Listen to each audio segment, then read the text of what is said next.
వి gold trusted gold buyers తాకట్టులో ఉన్న బంగారాన్ని విడిపించి ఈ రోజు ఉన్న మార్కెట్ ధరకే కొనబడును. మరిన్ని వివరాలకు సంప్రదించండి 7771077720. హైడ్రో ప్రాజెక్ట్ గురించిన చర్చల కోసం ఇవాళ అరకులో హుకుంపేట, అరకు వ్యాలీ మండల్ అండ్ అనంతగిరి మూడు మండలాల నుంచి వివిధ సర్పంచ్లు, ఎంపీటీసీలు, ఎంపీపీలు, ఎక్స్ పబ్లిక్ రిప్రజెంటేటివ్స్ అండ్ గిరిజన సంఘాలు వాళ్ళందరూ కూడా ఇవాళ ఈ సమావేశంగా రావడం జరిగింది. లాస్ట్ ఒక 2-3 నెలలుగా ఈ పంప్ స్టోరేజ్ ప్రాజెక్ట్ గురించిన వివిధ పోరాటాలు, వివిధ అజిటేషన్స్ అన్ని కూడా గ్రామ స్థాయిలో, మండల స్థాయిలో, అది డిస్ట్రిక్ట్ స్థాయిలో వివిధ స్టేక్ హోల్డర్స్ చేయడం జరుగుతుంది.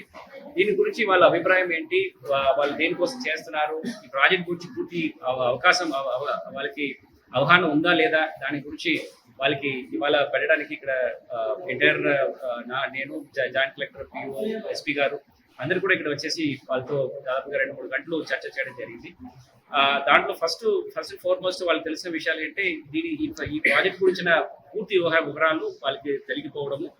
సెకండ్, వాళ్ళు సర్వే చేసినప్పుడు ఈ గ్రామ సభ ఒప్పుదల లేకుండా ఇక్కడ సర్వేలు నిర్వహించినారు. ఈ పేసా చట్ట ప్రకారం వాళ్ళకి ఆమోదం లేకుండానే ఈ ప్రాజెక్టు జరిగిపోతుంది అని ఒక అపోహంలో ఉన్నారు. ఇప్పుడు చేసిన యాక్టివిటీస్ అన్ని కూడా ఈ ప్రాజెక్ట్ ఉన్న ఫీజిబిలిటీ గురించి, దీనివల్ల ఈ ప్రాజెక్ట్ వస్తున్నప్పుడు ఎట్లాంటి ఇంపాక్ట్ ఈ ఏరియాలో ఉంటుంది, ఎన్ని గ్రామాల్లో ఈ ఇంపాక్ట్ ఉంటుంది, ఎన్ని ఎకరాల మూపు కింద వస్తుంది, ఎన్ని హౌస్ హోల్డ్స్ ఈ మూపు వలన ఇంకొక చోటుకి తరలించిన కావాల్సిన అవకాశం ఉంటుంది. దీని గురించి ఫస్ట్ అండర్స్టాండ్ చేయడం కోసమే ఈ సర్వే చేయడం జరుగుతుంది. రెండవది, గతంలో జరిగిన ప్రాజెక్టులోనే ఈ రీహాబ్ రీసెటిల్మెంట్ అంటే R&R సరిగా జరగలేదు, ఈ ప్రాజెక్టులు కూడా అది జరగదు అని ఒక అపోహనము. మూడవది, ఈ ల్యాండ్ అన్ని కూడా ఒక ప్రైవేట్ సంస్థకి ఇదన్నీ కూడా వాళ్ళకి ట్రాన్స్ఫర్ చేసేస్తారు. ఈ 170 యాక్ట్ అమల్లో ఉంటున్నప్పుడు ఈ ప్రైవేట్ సంస్థకి ఎట్లా ఇస్తారు, దీని గురించిన అపోహనాలు కూడా ఇక్కడ ఉంటున్న వివిధ ప్రజాప్రతినిధులు అండ్ గిరిజన సంఘాలు అందరూ కూడా రైజ్ చేయడం జరిగింది. వాళ్ళకి అందరికీ కూడా దీని గురించి కొన్ని క్లారిఫికేషన్స్ ఇచ్చాం. కొన్ని ఇన్ఫర్మేషన్స్ నెట్ క్యాప్ సంస్థ ద్వారా ఇన్ఫర్మేషన్ తీసేసుకొని ఖచ్చితంగా వాళ్ళకి ఇంకొక 15 రోజులు అక్టోబర్ 15th లోపల ఒక సమావేశం పెట్టి వాళ్ళకి అందరికీ కూడా స్పష్టంగా చెప్పడం జరుగుతుంది. దాని తర్వాత ఈ గిరిజనులకి ఈ ప్రాజెక్ట్ వలన ఏ ఉపయోగం ఉంటుంది, దీని వలన వాళ్ళకి ఎదురు ఇంపాక్ట్ ఉంటుంది అని చూసుకొని ప్రజా అభిప్రాయాన్ని ప్రభుత్వ దృష్టికి తీసుకురావడం జరుగుతుంది. ఇది గిరిజన ప్రాంతము అండ్ షెడ్యూల్ 5 ఏరియాలో ఉంటున్న వలన ఖచ్చితంగా గిరిజనులు ఆమోదం లేకుండా ఎట్లాంటి ప్రాజెక్ట్స్ చేయడానికి వీల్లేదని కూడా వాళ్ళు రైట్ చేయడం జరుగుతుంది. అది కూడా ప్రభుత్వ దృష్టికి తీసుకువెళ్తాము. అండ్ ఎనీ చేంజెస్ అంటే జీవోలో ఇచ్చిన కొన్ని కండిషన్స్ లో ఏదైనా చేంజెస్ ఉండాలంటే అది కూడా ప్రభుత్వ దృష్టికి తీసుకోవాలి.